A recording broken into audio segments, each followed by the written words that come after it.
I want you to look at this dog, and I want you to tell me if you're the kind of person that would go over and give him belly rubs, or if you're not really the kind of person that is a dog person. Yes, we're all different, that's just the natural order of things. However, the dog we're talking about today is truly one of the bestest boys you'll have ever heard, and regardless of whether you're a dog person or a cat person, you will not be able to deny that this guy deserves all the belly rubs in the world. Hello! Welcome to Brain Spill, the laziest show on the internet. My name is Tank, and where better to start on a story than the very start. This dog is called Rags. He was a mixed breed terrier who was found as a pup on the 14th of July 1918 in the Montmartre section of Paris, France, being adopted by the 1st Infantry Division of the US Army. He would become the mascot of this division, but his legacy lives on due to the noble and heroic deeds Rags undertook. This dog was more than a mascot, he was their best pal, and when I tell you why, you're going to understand pretty quickly why everybody considered this dog their friend. His handler and adopter, Private James Donovan, was the first one to find him, who named him Rags on the basis that when he first approached him, he actually mistook the dog for a pile of old rags. However, Rags would already prove his usefulness on the very first day he was found by Donovan.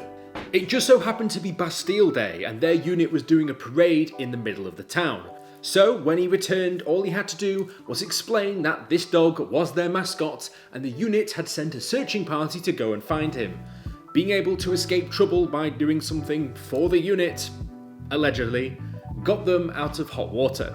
Rags was there to save the day, the first of many occasions.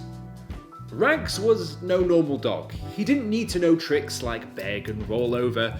He was taught something much more important for army life. Rags was taught by Donovan to salute, and would often be seen saluting as the troops were marching, making sure that this dog was able to cement himself as an integral part of this unit. With behaviour like this, Rags would soon become an integral part of this team. While on base, Rags would soon accustom himself with the mess halls and the best food in which to go and eat at, doing the daily rounds and getting his fill of treats and leftovers. So this was a mutually beneficial relationship. Donovan was shortly due to be going to the front lines, however, but because of the fact he had been adopted as the mascot of the 1st Infantry Division, Rags was allowed to come along to the front lines of World War I. Donovan would be tasked with frontline communications between the advancing and supporting field military. In the event that telephone communication lines were cut, which happened often in war mind you, messages would have to be sent on foot. Throwback to 1917 for anyone that saw that film. So in most cases they would get a soldier who would be getting his message and getting his running shoes on to run back and forth. However, in this case they had arguably a better runner on their team. Rags the dog. So all they would do is they would give Rags the message and he would run back and forth between the front line and supporting lines, carrying messages back and forth.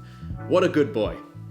This would become particularly useful during a certain incident that occurred in July 1918, when Donovan and a unit of 42 men were pinned down and surrounded by advancing German soldiers. Rags was therefore given the important task of sending a message back to the supporting artillery line, informing them that this was happening and that a rescue was needed. This resulted in an artillery barrage on the German positions, freeing the men and allowing them to escape this tight spot. All thanks to the heroic exploits of Rags the dog.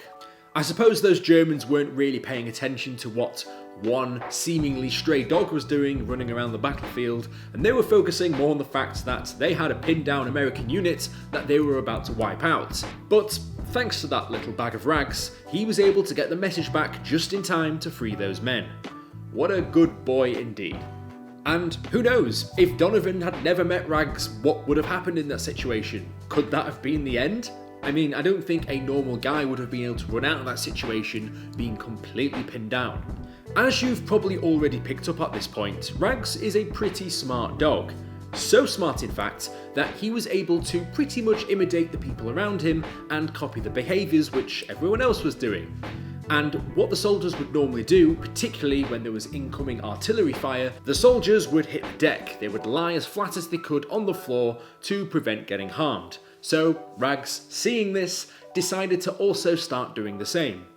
The difference, however, is that Rags has particularly good hearing, due to the fact that he is a dog.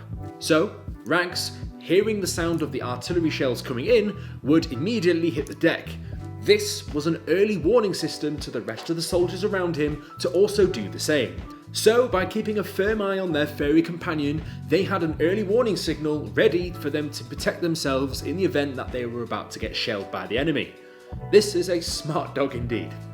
In September 1918, Rags and Private Donovan arranged for many more messages to be ferried wherever they were needed. On the 2nd of October 1918, Rags carried one of these messages from the 1st Battalion of the 26th Infantry Regiment to the 7th Field Artillery that resulted in an artillery barrage that saved the lives of a large number of infantrymen. These are, of course, the most notable examples of efforts that were directly supported by Rags the dog. Honestly, I don't know if Rags fully understood the concept of what was actually going on here, but provided he was there with his new adopted pals and was able to stick with them and keep them safe, I'm sure that they would do the exact same for him. On a further occasion on the 9th of October 1918, just a week after the previous rescue, both Rags and Private Donovan were shelled and gassed, causing Rags to be injured on his right front paw, right ear and right eye due to shell splinters. He had also been mildly gassed, which I'm sure we can all agree is not a good environment for anyone to be in, particularly a dog. Private Donovan was actually more seriously injured and had to be taken to a local military hospital to treat his injuries, and when Rags went with him, the staff weren't too keen on using their precious medical tools and equipment on a dog.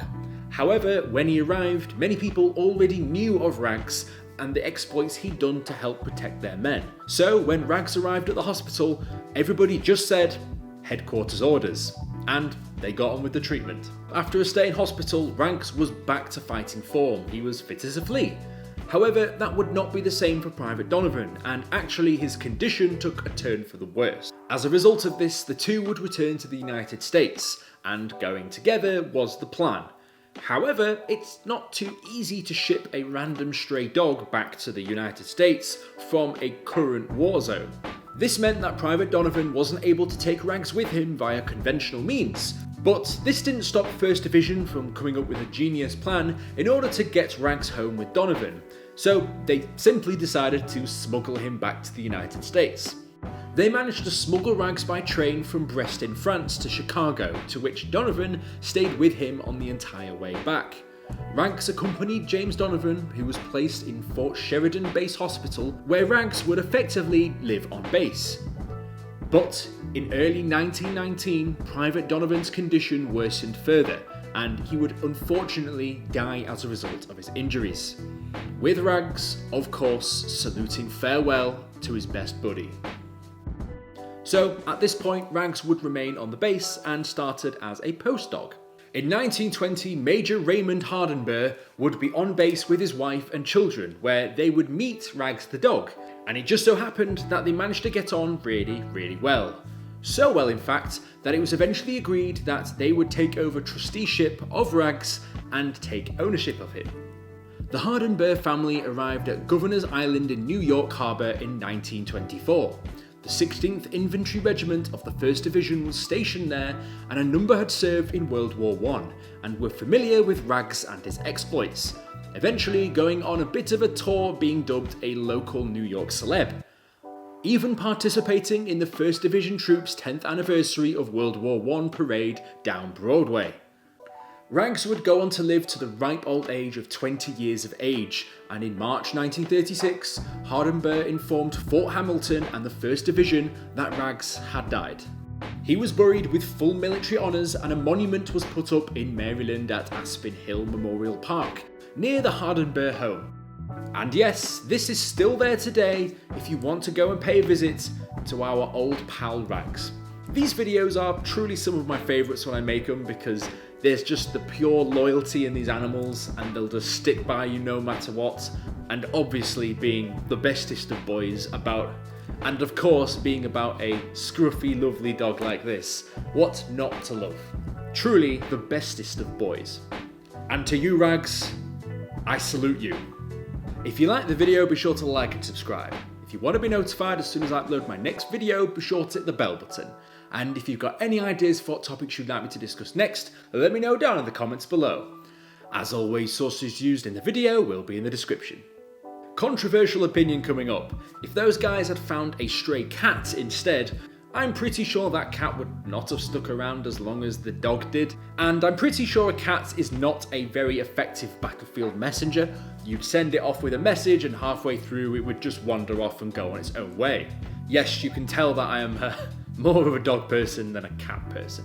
But that is partly the reason why I love this story so much. And I'll see you guys in the next video.